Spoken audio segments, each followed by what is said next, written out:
আজকের ভিডিওতে আমরা দেখব urine infection treatment in pregnancy. অর্থাৎ কি কোনো গর্ভবতী বা প্রেগনেন্ট মহিলার গর্ভাবস্থা অবস্থায় মানে প্রেগনেন্সি থাকাকালীন যদি ইউটিআই হয়ে যায় অর্থাৎ ইউরিনারি ট্র্যাক ইনফেকশন হয়ে যায় তাহলে তার ট্রিটমেন্ট কী হবে, এবং তার সাথে সাথে এটাও দেখব যে এই গর্ভাবস্থা অবস্থায় ইউটিআইটা অর্থাৎ urinary tract infection urine infection কেন হয়, লক্ষণ কী আছে, এবং গর্ভবতী মহিলাকে কোন কোন মেডিসিন দেওয়া যায় না, কোন কোন মেডিসিন একদম শক্তভাবে কন্ট্রাইন্ডিকেটেড আছে, সমস্ত কোনো কিছু ডিটেলসে আলোচনা করব। তাই আপনারা ভিডিওটা শেষ পর্যন্ত দেখুন। আপনারা দেখছেন বং ফার্মা, আমি ফার্মাসিস্ট ফিরোজ আলম। চলো শুরু করি। প্রথমে আমরা দেখব urinary tract infection in pregnancy. UTI জিনিসটা অ্যাকচুয়ালি কী? A urinary tract infection UTI is a infection in any part of the urinary system. বলছে কি যে আমাদের যে ইউরিনারি সিস্টেম আছে মানে কি কিডনি, ব্ল্যাডার, ইউরেথ্রা, তার মধ্যে যদি কোনো জায়গায় ইনফেকশন হয়ে যায় তো সেটাকেই বলে কি ইউরিনারি ট্র্যাক ইনফেকশন অর্থাৎ UTI. The urinary system includes the kidney, ureter, bladder and urethra.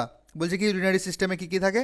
Kidney থাকে, ইউরেটার্স থাকে, ব্লাডার থাকে আর ইউরেথ্রা থাকে। Most infection involve the lower urinary track. বলছে কি বেশিরভাগ ইনফেকশন কোথায় হয়? লোয়ার ইউরিনারি ট্র্যাকে অর্থাৎ কি দ্য ব্লাডার অ্যান্ড ইউরেথ্রাতে। এবং কি women have higher risk of getting UTI than men. বলছে কি পুরুষের থেকে মহিলাদের বেশি রিস্ক থাকে ইউটিআই হওয়ার। এরপরে আমরা দেখব causes of UTI in pregnancy, মানে কোনো গর্ভবতী বা প্রেগনেন্ট মহিলার কি কারণ আছে ইউটিআই হওয়ার মানে ইউরিনারি ট্র্যাক ইনফেকশন হওয়ার। তো E. coli is the most common causes of UTI according for approximately 70 থেকে 80 অফ কেসেস ইন প্রেগনেন্সি। কী বলছে গর্ভবতী অবস্থায় মানে প্রেগনেন্সিতে মানে প্রেগনেন্ট ওমেনকে কি একটা ইকোলি বলে ব্যাকটেরিয়া আছে, তার জন্যই বেশিরভাগ ক্ষেত্রে হয়। এটা কি 70 থেকে 80% কেসেসে, যদি 100টা যদি কেস হয় ইউটিআর তাহলে সেখানে কি 70 থেকে 80টা কেসেই কি ইকোলির জন্য হয়ে থাকে। এছাড়াও যে কারণগুলো আছে সেগুলো হচ্ছে কি ডাইল ডিলেটেশন অফ দ্য ইউরেটার, ঠিক আছে, এই জন্য হয় প্রেশার অফ ইউরেটার্স অ্যান্ড ব্ল্যাডার্সের মধ্যে কি প্রেশার ক্রিয়েট হওয়া, ঠিক আছে, ইনক্রিজ ভিস্কো ইউরেট্রাল রিফ্লাক্স, ঠিক আছে, ইনক্রিজ ব্লাডার ভলিউম আর ইনক্রিজড ইউরিন পিএইচ, এইসবের কারণে কিন্তু বাকি আমাদের গর্ভবতী মহিলার ইউটিআই হয়ে থাকে। এরপরে আমরা দেখব কি symptom of UTI in pregnancy. গর্ভবতী অবস্থায় কি সিমটম কি আছে, যদি ইউটিআই কারো হয়ে যায় কোনো গর্ভবতী মহিলার বা প্রেগনেন্ট মহিলার তাহলে তার কি লক্ষণ কি দেখা দেবে। তো ঠিক আছে, মেন 8টা সিমটম দেখা দেয়। সেগুলো হচ্ছে কি ইউরিনারি পেন ডুরিং ইউরিনেশন, মানে পেচ্ছাপ করার সময় পেট ব্যথা করবে, ইউরিনারি যে এই জায়গাটা আছে সেখানে ব্যথা করবে।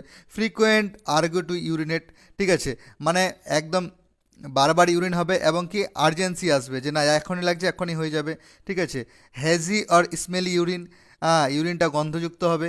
লোয়ার অ্যাবডোমিনাল ডিসকমফর্ট, নিচের যে তলপেটটা আছে সেখানে কি ব্যথা করবে বা ডিসকমফর্ট ফিল হবে। পেলভিক প্রেশার, যে পেলভিক এরিয়াটা আছে সেখানে প্রেশার ফিল হবে। এক্সপিরিয়েন্সিং ফাটিগ অর এনার্জি ডেপ্রিভেশন, মানে কি ফ্যাটিক মানে ক্লান্তি ক্লান্তি ভাব আসবে, ঠিক আছে, এনার্জি পাবে না। ফিভার কারো কারো আসতে পারে, ব্যাকটেরিয়াল ইনফেকশনে ফিভার আসে মানে জ্বর হয়। Back pain near the lower রিবসের কাছে যে ব্যাক পেন আছে সেই জায়গাটাতে ব্যথা করবে। এইগুলো কি সিমটম দেখা দেয়। এরপরে আমরা ট্রিটমেন্ট দেখব। তো ট্রিটমেন্ট দেখার আগে আমি একটা কথা বলে দিই, অনেকেই কিন্তু আমার এই ভিডিওগুলো দেখার পরে বলেছে যে দাদা আপনি যে পিডিএফগুলো দেখে পড়ান সেই পিডিএফগুলো নিতে ইচ্ছুক, ঠিক আছে। তো তাদের জন্য একটা কথা বলি যে এই যে পিডিএফগুলো আছে আমি পিডিএফগুলো দিয়ে থাকি, ঠিক আছে। পিডিএফগুলো নেওয়ার জন্য আপনি একটা আমার হোয়াটসঅ্যাপ নাম্বার আছে 84 36 38 33 20, এই হোয়াটসঅ্যাপ নাম্বারে আপনি টেক্সট করতে পারেন, ঠিক আছে, যদি নিতে ইচ্ছুক থাকেন। কলে পাবেন না, শুধুমাত্র হোয়াটসঅ্যাপে। আর এই পিডিএফগুলো হয় পেড ভার্সনে, মানে আপনাকে টাকা পেড করে কিনে নিতে হবে, হ্যাঁ, ফ্রি ভার্সানে নয় কিন্তু। এবং আপনার যদি যে কোনো সমস্যা থাকে তাহলে আপনি এই হোয়াটসঅ্যাপ নাম্বারে আমার সাথে যোগাযোগ করতে পারেন যে কোনো কোয়ারির জন্য। এবং আপনি যদি আমি অনেক কিছু এই ইউটিউব ভিডিওর মাধ্যমে বলতে পারি না ইউটিউব গাইডলাইন্সের জন্য, ঠিক আছে, তো সেইগুলো যদি আপনি ভালোভাবে এই সব জিনিস জানার ইচ্ছা থাকেন, আপনি যদি আরএমপি ডক্টর হয়ে থাকেন বা কোনো মেডিকেল ফিল্ডের স্টুডেন্ট হয়ে থাকেন, আপনার যদি এরকম ট্রিটমেন্ট রিলেটেড ভিডিও পেতে চান বা মেডিসিন রিলেটেড ভিডিও সম্পর্কে জানতে চান তাহলে আমার অনলাইন ক্লাস জয়েন করতে পারেন। আমার অনলাইন ক্লাস জয়েন করার জন্য এই হোয়াটসঅ্যাপ নাম্বারে টেক্সট করতে পারেন, ঠিক আছে। আমরা প্রতি শনি রবিবার সপ্তাহে 2টো করে ক্লাস করাই, ঠিক আছে, রাত্রি 10টার সময় অনলাইনের মাধ্যমে, যেখানে আমরা বিস্তারিত আরও বেশি ভালো করে জানার চেষ্টা করি। যদি আপনার ইচ্ছুক থাকে যে অনলাইন ক্লাস বা কোনো কিছু, তাহলে আপনি যে হোয়াটসঅ্যাপ নাম্বার দিলাম এই হোয়াটসঅ্যাপ নাম্বারটা আমার প্রত্যেকটা ভিডিওর ডেসক্রিপশন বক্সে পেয়ে যাবেন, বা আমি ভিডিওর শেষে পেয়ে যাবেন। ঠিক আছে, যদি আপনি ইচ্ছুক হন তবে করেন, যদি ইন্টারেস্টেড থাকে তবে আপনি টেক্সট করবেন, নাহলে স্কিপ করবেন। ঠিক আছে, তো প্রথমে কি যেহেতু বললাম আমাদের একটা অ্যান্টিবায়োটিক দিতে হয়।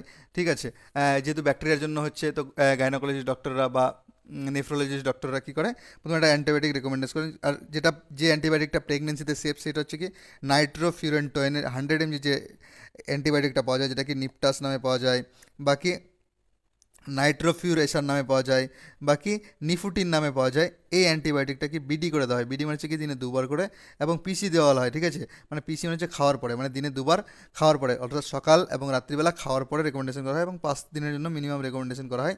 ঠিক আছে, এটা চাইলে কি হয় 5 থেকে 7 দিন বা 10 দিন পর্যন্ত কন্টিনিউ করা যায়।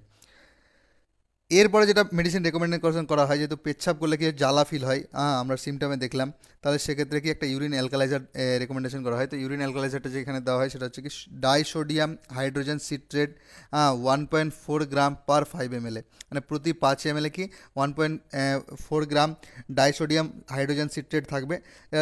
যে সিরাপটা পাওয়া যায়, এটার পপুলার ব্র্যান্ড নেম কি অ্যালকাসল নামে পাওয়া যায়, বা কি ইউরিডল নামে পাওয়া যায়, বা সিট্রালকা নামে পাওয়া যায়, বা অ্যালকাসিপ নামে পাওয়া যায়। এই সিরাপটা কি 10 ml করে।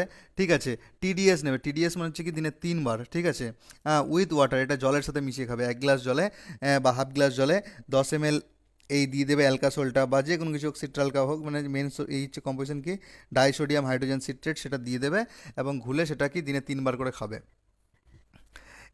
এরপরে কি যদি বলে, পেশেন্ট বলে যে পেট ব্যথা করছে, abdominal pain, lower abdominal pain বা ব্যাক পেন করছে।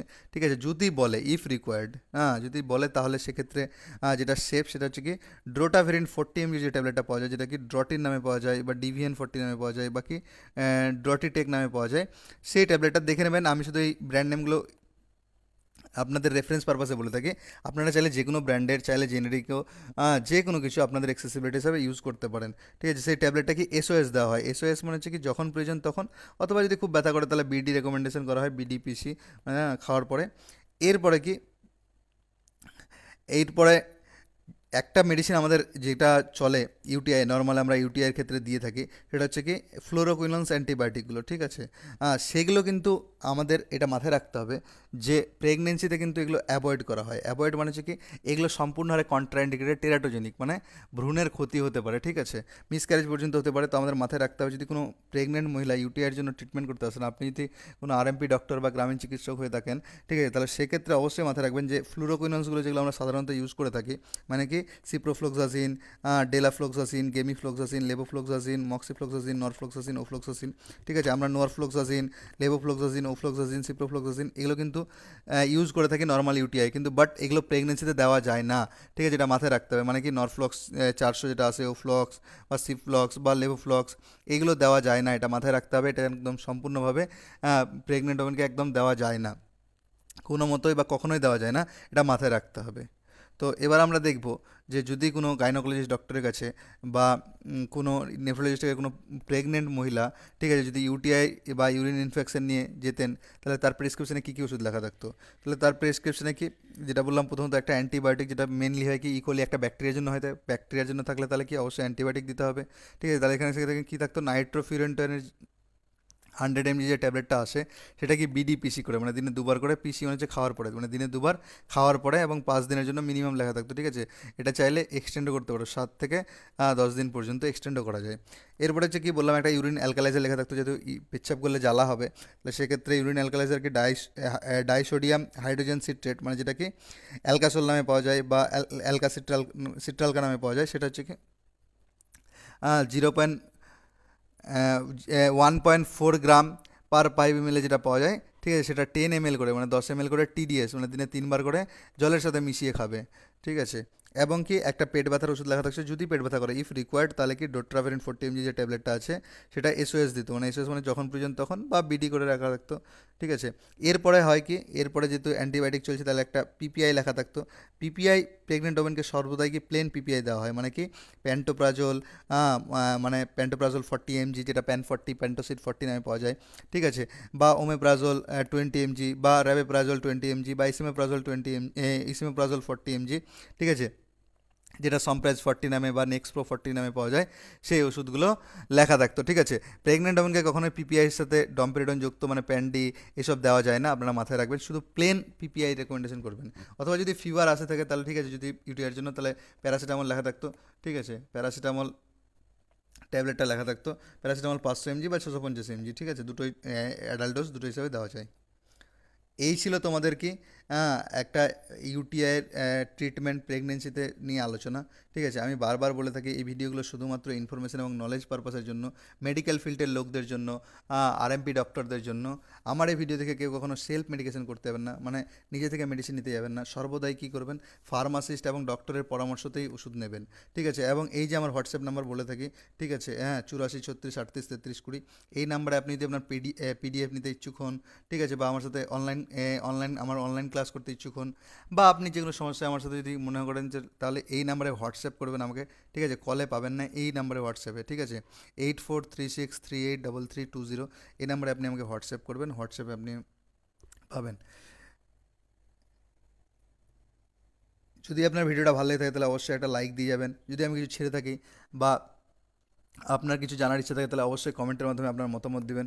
যদি ভিডিওটা কারো প্রয়োজন মনে হয় তাহলে অবশ্যই তার সাথে শেয়ার করবেন, এবং আমার চ্যানেলটাকে সাবস্ক্রাইব করে রাখবেন যদি আপনি আগামী দিনে এমন ভিডিও পেতে চান, এবং সাথে বেল আইকনটা প্রেস করবেন যাতে আমার ভিডিওর সর্বদা নোটিফিকেশন আপনি পেতে চান।